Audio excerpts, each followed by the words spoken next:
Hello, ഭക്ത സാറല്ലേ? ഞങ്ങൾ സ്കൂളിലെത്തി. ആ ഇനി ഈ നമ്പറിലേക്ക് വിളിക്കണ്ട. ആ ശരി ശരി, ഓക്കെ.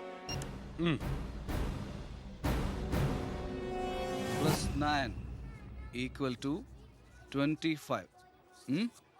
ഇനി എല്ലാവരും എഴുതിയെടുത്തോളൂ.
എന്താടോ ചത്തവന്റെ പേര്? പ്രസാദ്. അച്ഛൻ്റെ പേര് നാരായണൻ.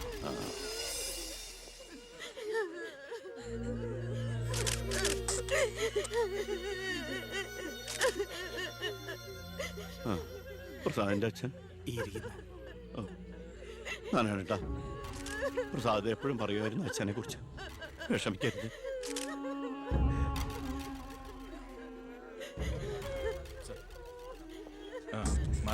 എക്സ്ക്യൂസ് മീ സാർ, പ്രസാദിന്റെ കൊലപാതകത്തെ കുറിച്ച് എന്തെങ്കിലും? പ്രസാദിന്റെ മരണം കേട്ടപ്പോൾ ഞാൻ ഞെട്ടിപ്പോയി.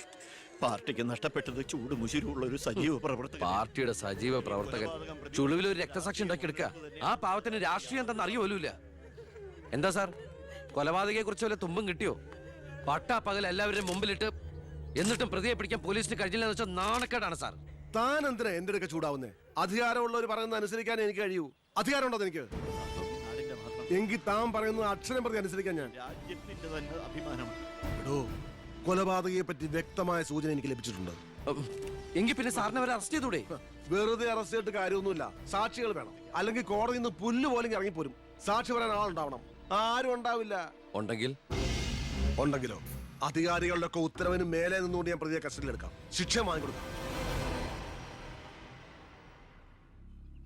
കുട്ടികളുടെ മുന്നിലിട്ട് കുട്ടികളുടെ ഷോക്ക് ഇതുവരെ വിട്ടുമാറിയിട്ടില്ല. പ്രസാദിന്റെ അച്ഛനും അമ്മയും പെങ്ങളും ഒക്കെ അവരുടെ കണ്ണീര് നമുക്ക് കണ്ടില്ലെന്ന് നടിക്കാൻ പറ്റുമോ? വേണ്ട കുഞ്ഞെ, അവരൊക്കെ വലിയ വലിയ ആളുകളാ. എനിക്ക് ഇവളല്ലാതെ വേറെ ആരുമില്ല.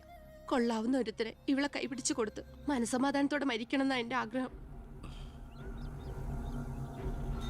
ശരി, പ്രസാദിന്റെ കൊലപാതകത്തിൽ നിന്ന് നമുക്കങ്ങനെ ഒഴിഞ്ഞു മാറാൻ പറ്റൂ? ഒരു തരത്തിലും നമുക്കില്ലേ പങ്ക്? താൻ ഒരാൾ വിചാരിച്ചാല് കൊലപാതകയെ കോടതിയുടെ മുമ്പിൽ കൊണ്ടുവരാൻ പറ്റും, വ്യക്തമായ സാക്ഷിമൊഴികളോടെ. എന്നെ വിശ്വാസമില്ല ശരിക്ക്. ഞാൻ വരാം. ഏത് കോടതിയിൽ വേണമെങ്കിലും. മോളെ, ഒരു കുഴപ്പമുണ്ടാവില്ലമ്മേ.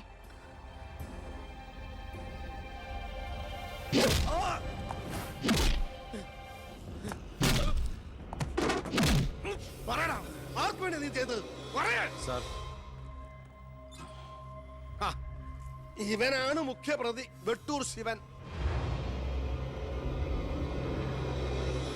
ഇതൊരു രാഷ്ട്രീയ കൊലപാതകമായി വളച്ചൊടിച്ചതിന് പിന്നിൽ ആരാണെന്ന് ഇവൻ അറിയാം. പക്ഷെ നീ കാരണം എന്റെ പെങ്ങള് പോലീസ് സ്റ്റേഷനായി പോയി. സാറിവിടെ നിൽക്കണോ? അല്ലെങ്കിൽ ഞാൻ നിന്നെ കൊണ്ട് പറയിപ്പിച്ചനെ കേട്ടോ. ഞാൻ നിൽക്കുന്നത് താൻ കാര്യാക്കണ്ട. കൊടുക്കടോ. തന്റെ പെങ്ങളെ കെട്ടായിരുന്നവനല്ലേ ഇവൻ കൊന്നത്. അപ്പൊ പിന്നെ ഞാൻ ഇടിക്കുന്നതിനേക്കാൾ പവർ തന്റെ കഴിക്കാം. നോക്കി നിൽക്കാതെ കൊടുക്കണോ.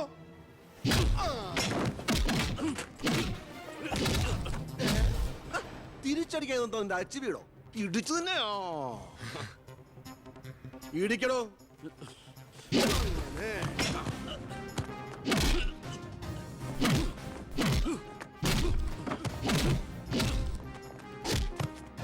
എന്താണോ നോക്കി നിൽക്കുന്നത്? ആ ട്യൂ മാറ്റിയിടാൻ പറഞ്ഞത് എത്ര ദിവസമായി? പോയി മാറ്റിട്ടോ.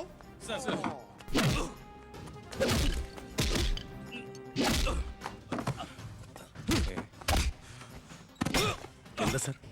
ഒന്നുമില്ലടോ. പോലീസ് സ്റ്റേഷനിൽ കൊണ്ടുവന്ന് കരുതി ഓടി രക്ഷപ്പെടാൻ ശ്രമിച്ചു. പിടികൂടിയപ്പോ പറ്റിയ മുറിവുകളാണ് ദേഹത്തെന്ന് FIR എഴുതി ചേർത്ത്. സർ. ചെല്ല്.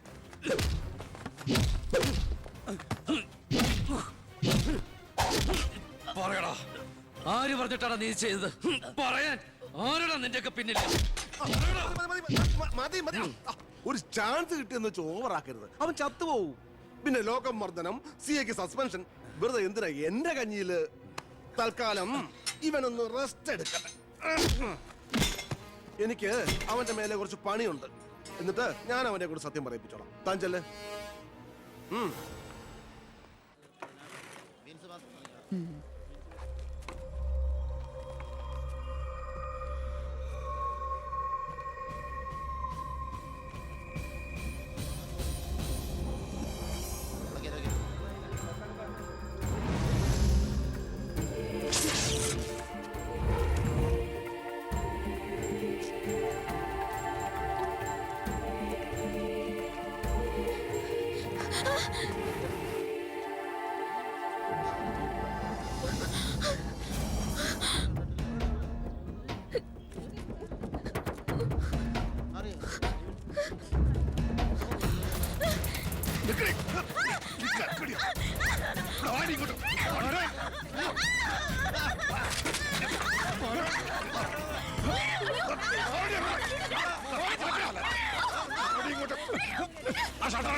നീ എന്താ കോടതി പോണെന്നോ സാക്ഷി പറയുന്നൊക്കെ കേട്ടല്ലോ? ശരിയാണോടി? നീ കണ്ടതല്ലേ കൺമുമ്പിലൊരു പാവത്തിനെ കൊത്തി നുറുക്കിയത്? നിനക്ക് ജീവിക്കണമെന്ന് ആഗ്രഹമില്ലേ? നിന്നെ പോലെ ഉള്ളവരാടി ഞങ്ങളെയൊക്കെ വീണ്ടും വീണ്ടും വഴിതെറ്റിക്കുന്ന. പേടിച്ചു പോയോ? ഞാൻ അങ്ങനെയാ, പെട്ടെന്ന് വയലന്റ് ആയി പോകും. മോള് കോടതി പോണം. ഒന്നും കണ്ടിട്ടില്ല, ആരാണെന്ന് അറിയില്ല. അങ്ങനെ സാക്ഷി പറഞ്ഞാ മതി.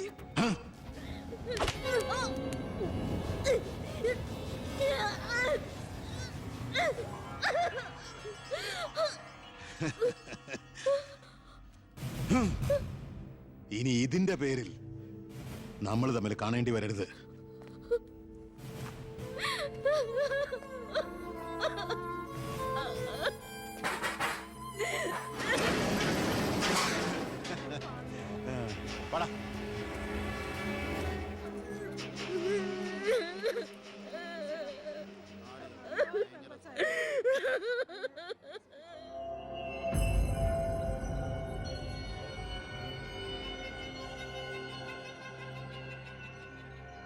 രണ്ടുപേരോട് 1000 വട്ടം ഞാൻ പറഞ്ഞതല്ലേ, കല്യാണ പ്രായ പെണ്ണ. ഇനി ആരിവളെ? എല്ലാം തൊലച്ചില്ലേ? അതിനിപ്പോ ഒന്നും സംഭവിച്ചില്ലല്ലോ. ആര് വിശ്വസിക്കും? ഇത്രയും പേരുടെ മുന്നിൽ വെച്ച് മറുപടി പറഞ്ഞു പറഞ്ഞു ഞാൻ മടുത്തു. എങ്ങനെ ആശ്വസിപ്പിക്കണ്ടെന്ന് എനിക്കറിയില്ല. ഈ സമയത്ത് പറയുന്നത് ശരിയാണോന്നും അറിയില്ല. ഒരു സഹതാപത്തിന്റെ പുറത്ത് ചോദിക്കുന്നതല്ല. എനിക്കിഷ്ടമാണ് അവളെ. ഞാൻ നോക്കിക്കോളാം, പൊന്നുപോലെ. രാഷ്ട്രീയ കുടുംബമല്ലേ, അവസരത്തിനൊത്ത് പലതും പറയും. നാളെ അത് മാറ്റിയും പറയും.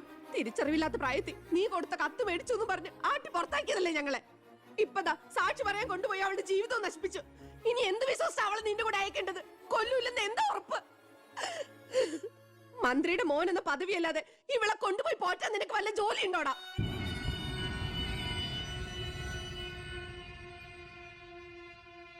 ഇനി മേലാൽ ഇമാതിരി വർത്താനം പറഞ്ഞ് ഈ വീടിന്റെ പരിസരത്തെങ്ങാനും വന്ന ദേവകിയുടെ ശരിക്കുള്ള സ്വഭാവം നീ അറിയും. അമ്മേ, നീ ഒന്നും ഉണ്ടായിരടി. ഇറങ്ങി പോകുന്നുണ്ടോ?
നിന്നെ ഒഴിവാക്കി നിന്റെ പെങ്ങളെ എങ്ങനെ കെട്ടിക്കാൻ പറ്റുമെന്ന് ആലോചിച്ച് നിന്റെ അച്ഛനും അളിയന്മാരും കൂടി തലമുണ്ടാക്കുമ്പോഴാ ദൈവം ഇങ്ങനൊരു അവസരം എന്നെ മുന്നിൽ എത്തിച്ചെന്നത്. ആദ്യം നിന്നെ സപ്പോർട്ട് ചെയ്യുന്ന CI വിജയനെയും ഗ്രൂപ്പിനെയും ഒരു അന്വേഷണത്തിന്റെ ചുമതല കൊടുത്ത് ഞാൻ സേലത്തേക്ക് അയച്ചു. ഇനി ഇവിടെ വെച്ച് നിനക്ക് രണ്ട് തന്നാലും കൊന്നാലും ചോദിക്കാൻ ആരുമില്ല. പക്ഷെ എന്ത് ചെയ്യാൻ പറ്റും, നീ എന്റെ അളിയനാകാൻ പോലെ. ഒരേ ഒരു അളിയൻ. ഒരു പ്രതിയെ പിടിച്ചാൽ 24 മണിക്കൂറിനകം കോടതിയിൽ ഹാജരാക്കണമെന്ന നിയമം. പക്ഷെ നിന്റെ കാര്യത്തിൽ ഞാൻ പറയുന്ന റൂൾസ്. എന്തായാലും എന്റെ കല്യാണം കഴിയുന്നവരെ അളിയൻ ഈ മുക്കയും ക്യാമ്പിൽ തന്നെ കിടന്നു എന്റെ ഈ കല്യാണക്കുറിയും വായിച്ചോണ്ട്. എന്നാ പിന്നെ കല്യാണത്തിന് ശേഷം തറവാട്ടി നമുക്ക് കാണാം. വരട്ടടാ അളിയ.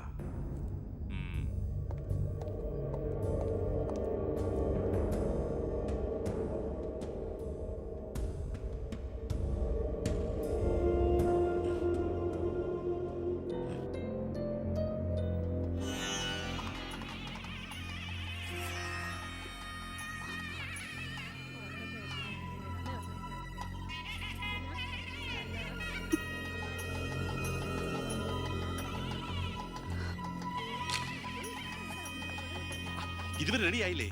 വരണം കൂട്ടിൽ ഇപ്പൊ ഇങ്ങ് എത്തും. പവിത്ര, ഉണ്ണിയെ കുറിച്ച് വല്ല വിവരവും കിട്ടിയോ? ഫോണിൽ കിട്ടിയപ്പോ ഞാൻ വിവരം പറഞ്ഞതാ. അവനിതോ തിരക്കിലാണ്, വരാൻ പറ്റില്ല എന്ന് പറഞ്ഞു. അത് ശരി. സ്വന്തം പെങ്ങളുടെ കല്യാണത്തിനെന്ന് അവന്റെ ഒരു തിരക്ക്. അവനിങ്ങ് വരട്ടെ. പബ്ലിക് വല്ല അടിച്ചു കയറുന്ന ഓഡിറ്റോറിയം ഇപ്പൊ തന്നെ ഫുള്ളാ. അതൊക്കെ ഞാൻ നോക്കിക്കോളാം, വേറെ കുഴപ്പമൊന്നുമില്ലല്ലേ? മകളെ എല്ലാം റെഡിയാ, കുഴപ്പമൊന്നുമില്ല അല്ലേ? അച്ഛൻ ടെൻഷൻ അടിക്കാതെ.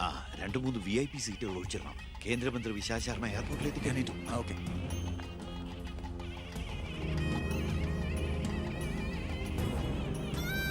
മോളെ,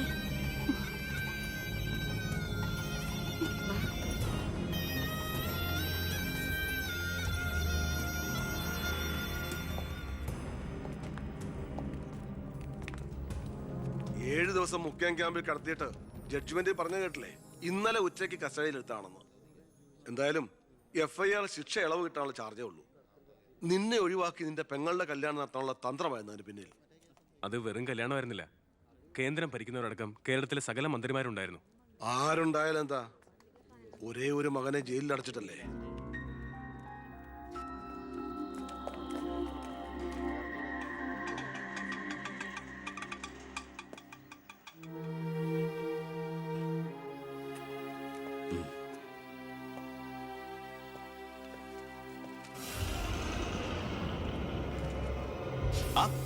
ഇതാര്? അളിയോ?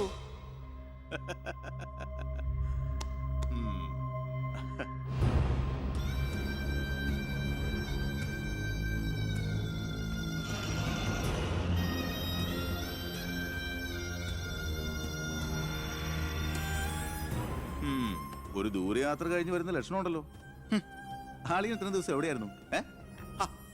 നീ ഇങ്ങനെ നോക്കി നിൽക്കുന്ന അളിയന് പോയി ഒരു ചൂട് ചായ എടുത്തോണ്ട് വാ. ചെല്ല്. എന്തിനാ ഇപ്പൊ ഇങ്ങോട്ട് വന്നത്? കാണണ്ട നിന്നെ എനിക്ക്. വീട്ടിലൊരു നല്ല കാര്യം നടക്കുമ്പോ നാട് നന്നാക്കാൻ നടക്കുന്നു. മന്ത്രിയായി നിന്റെ അച്ഛനേക്കാൾ തിരക്കുണ്ടോടാ നിനക്ക്?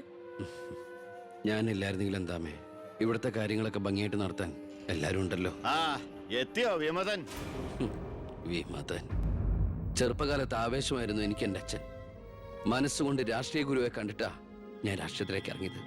പക്ഷേ അടുത്തറിഞ്ഞപ്പോ തെറ്റുകളിൽ നിന്നും തെറ്റുകളിലേക്കാണല്ലോ അച്ഛൻ പോയിക്കൊണ്ടിരിക്കുന്നത്. എന്റെ കൂടെപ്പുറപ്പിനെ മനസ്സിലാക്കിയില്ലല്ലോ.